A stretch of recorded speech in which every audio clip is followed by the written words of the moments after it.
far, the action of the port has been pretty minimal. And, they're still telling everybody that it's us against our companies, when in actuality, our problem is the port.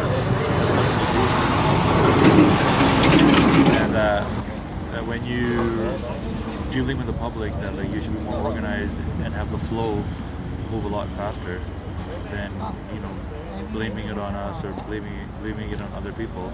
We're like our own management. The reason why it was necessary to strike is, or watch, it's not a strike, it's actually a picket.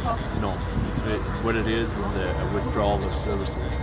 Okay. And the reason why there's a withdrawal of services is because we're not making any money. And the reason why we're not making any money is because of all the lineups at the ports. Well, when you have lineups at the ports, you can't make any turns. If you can't make any turns, you're not making any money. We have major expenses that are pretty much ridiculous when it comes. We're talking about diesel that's at $1.50 a liter. Our vehicles, our trucks only get 2 kilometers to the liter. So that's a major expense compared to 10 years ago, whatever amount of years ago. We have mechanics that charge us $100 an hour. And those trucks usually cost between like $30,000 and $40,000 that we have to buy, and those don't even work. They actually make our air care reading double what it used to be. Like if it was 5 before, now it's 10. They're charging us like up to $3,500 for it. If it's not on your truck in a timely manner, which we don't control because they get back orders. It could take 6 weeks to get one, right? Then you get taken out of the system at the port, you might miss like 3 or 4 days worth of work, so you're on another $1,000 right there. So you're looking at $4,500 expense right there for no reason actually, because nobody else in the industry anywhere else has to put these DOC filters on. I think it's discrimination actually. And, the other expenses that we have, like they're making us pay for these port licenses and whatnot. So basically, you think you've made this much, and then right there you can get wiped out. So you don't even have, like I said, you're making $15 now. Well,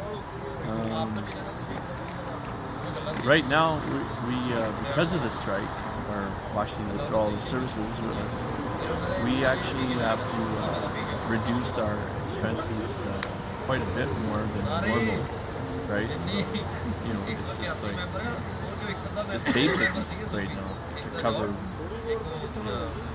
get to give to our family or whatever, food or whatever, just basics. That's what we're working on right now. And who knows how long that could go on.